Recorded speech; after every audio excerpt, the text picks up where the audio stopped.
The Wraith Agenda.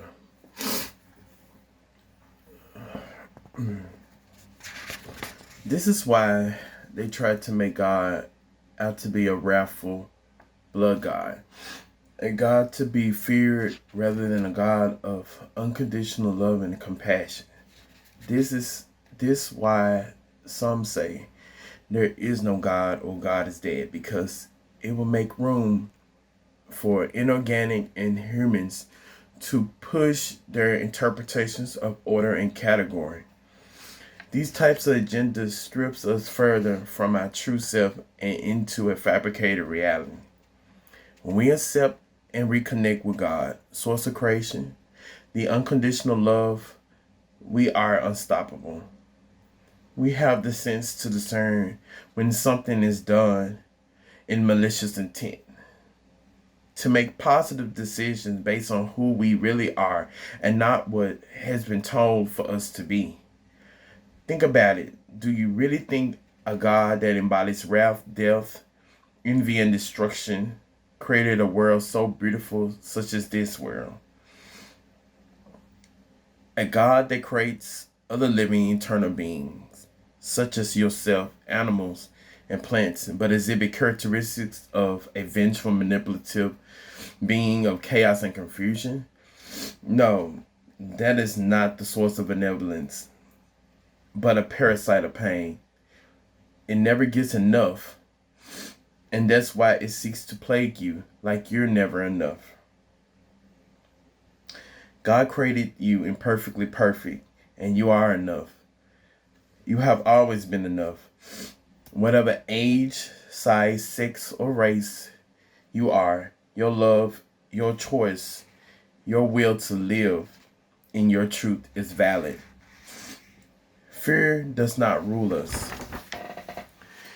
You do not deserve a life self-hating yourself. You deserve a life of love and acceptance. God had never left us. God has always loved you, even when your parents hadn't always.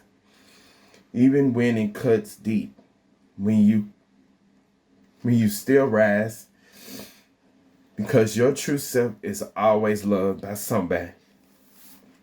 Thank you.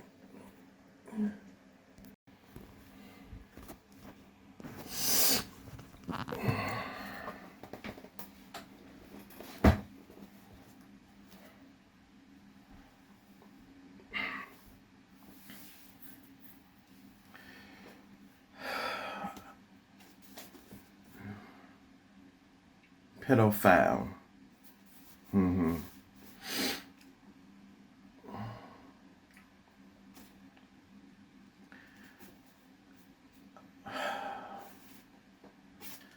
I could feel his loneliness, his thirst to connect, radiated throughout me.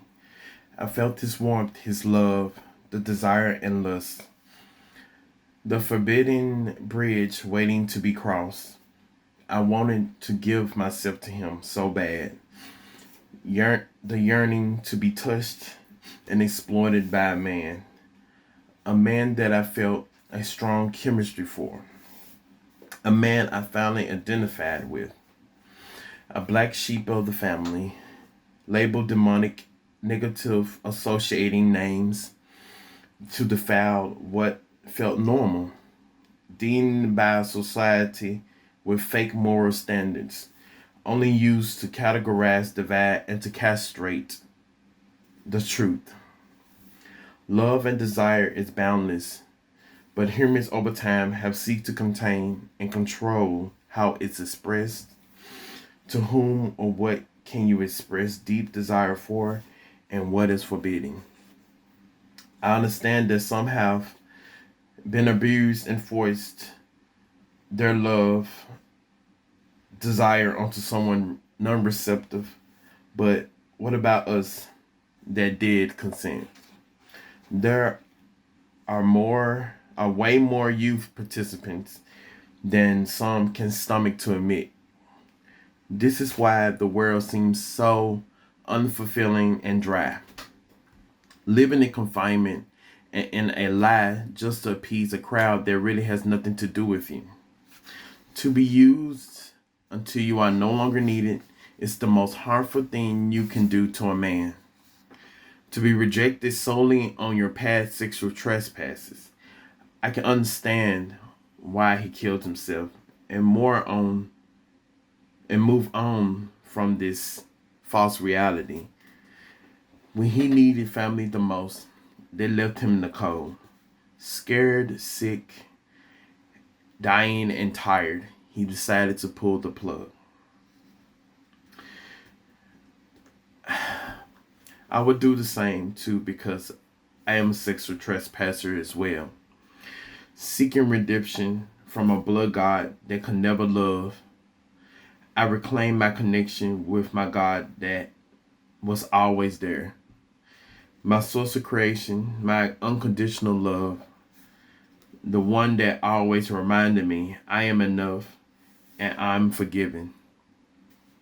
It was nothing wrong with the way I felt, with my desires that others too were curious about. It was nothing wrong with you either, Father. Your love transcended the feeble concept of love that evil, bitter, jealous people of society define. Consumed with trauma, they spread their toxins throughout a nation, seeking to reshape everyone further away from the truth. Their love and passion has no age. The truth some don't want to admit. Some people would rather pick convenience, lies over the truth. Despite that, the truth will shine throughout the world. Eventually, they will have no choice but to accept.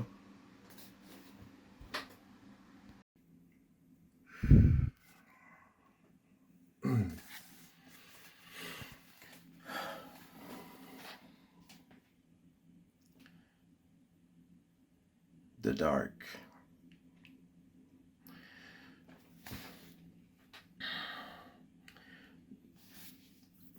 Don't always equate darkness to evil. It's not the same thing.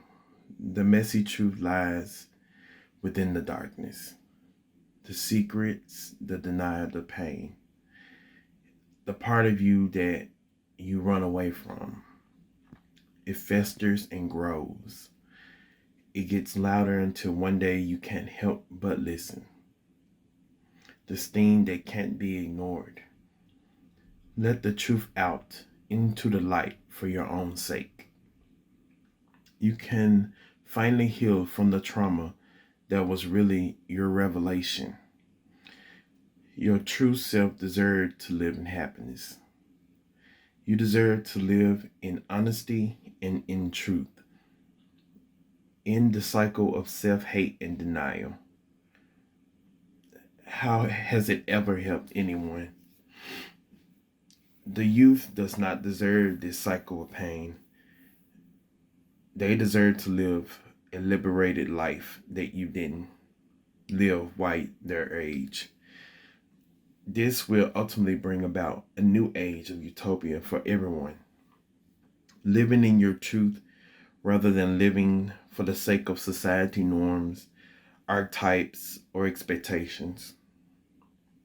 A tradition that never served the people, but placed everyone in category boxes to serve the world of the few.